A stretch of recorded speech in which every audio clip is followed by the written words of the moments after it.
Sir a very very crucial part of your entire journey Seetharama Sastry గారితో మీ అనుబంధం. ఇది మీరు చెప్పేటప్పుడు మీరు ఎంత అనుబంధమో అంటే మీ గురించి చాలామంది చెప్పారు, మీరు ఎంత ఫీల్ అయ్యి మాట్లాడతారు వారి గురించి. వారితో ఫస్ట్ ఎప్పుడు కలిసారు సార్ మీరు?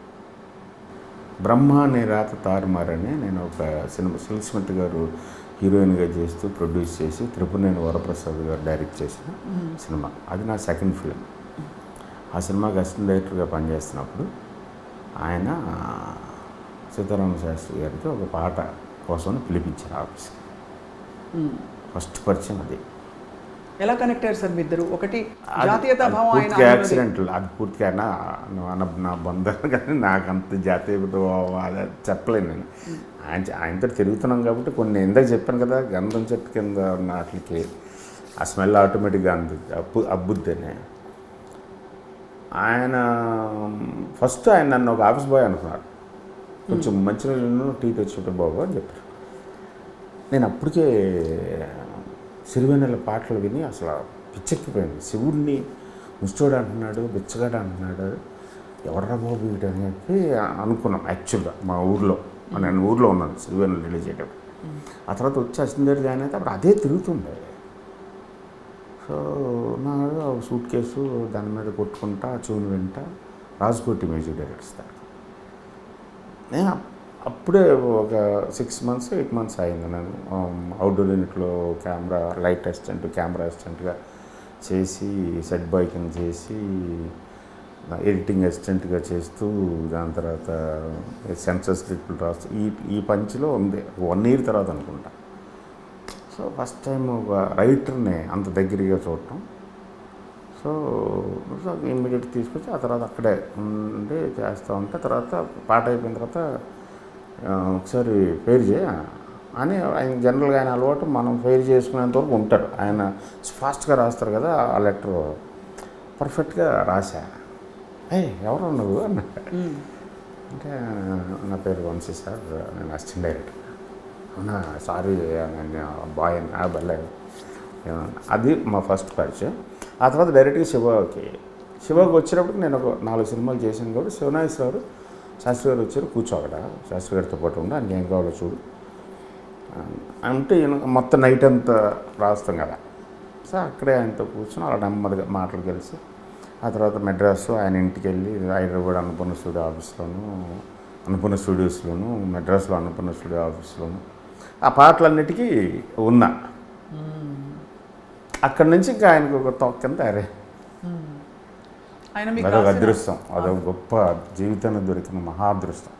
ఓకే, ఆ సినిమాకి రామ్ గోపాలం గారు, రాము గారు, శాస్త్రి గారు, ఇళయరాజా గారు, బాలసుబ్రహ్మణ్యం గారు,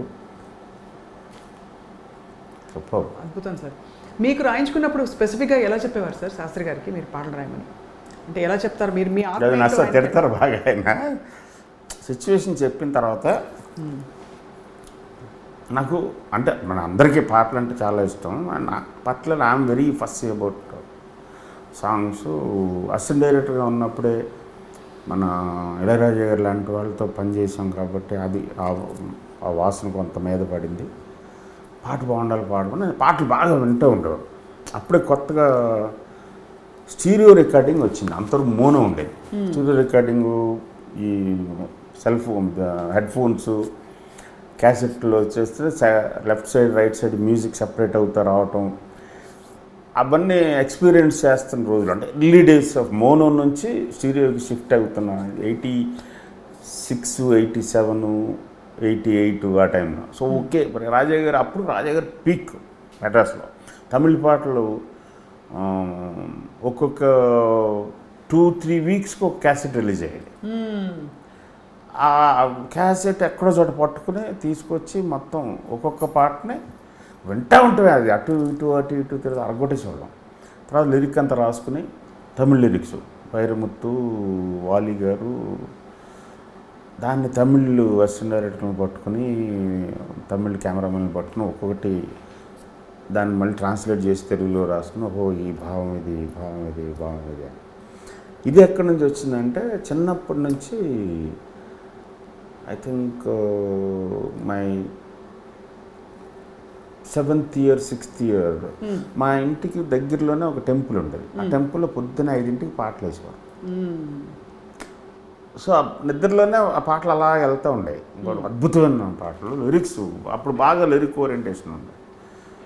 సో అలాంటి దగ్గర నుంచి నెమ్మదిగా హై స్కూల్కి వచ్చే టైంకి పాటల పుస్తకాలు రిలీజ్ అయ్యాయి. సో పాటల పుస్తకాలు కొనుక్కోవడానికి డబ్బులు ఉండేవి కాదు కాబట్టి ఎవడన్నా కొంటే ఆడి దగ్గర నుంచి రాసుకుని లేకపోతే ఆ కిల్లిగుడ్డని బతిమాలి బుక్ తీసుకుని మన నోట్బుక్లో పాటలను రాసుకుని మళ్ళీ ఆడి బుక్ ఇచ్చేసి తర్వాత సినిమాకి వెళ్ళినప్పుడు ఇదంతా సినిమాకి ముందే రిలీజ్ అయ్యాయి పాటల పుస్తకాలు. సో అలాగ ఒక సాఫ్ట్వేర్ డెవలప్ అయింది లోపల. సో శాస్త్రి గారి దగ్గరికి వెళ్ళినప్పుడు ఈ సాంగ్ సిచ్యువేషను, ఈ సిచ్యువేషన్కి ఈ లాంగ్వేజ్లో ఈ పాటలు ఉన్నాయి, ఈ లాంగ్వేజ్లో ఈ పాటలు ఉన్నాయి. నేను హిందీ తమిళ్ బాగా ఫాలో అవుతాను.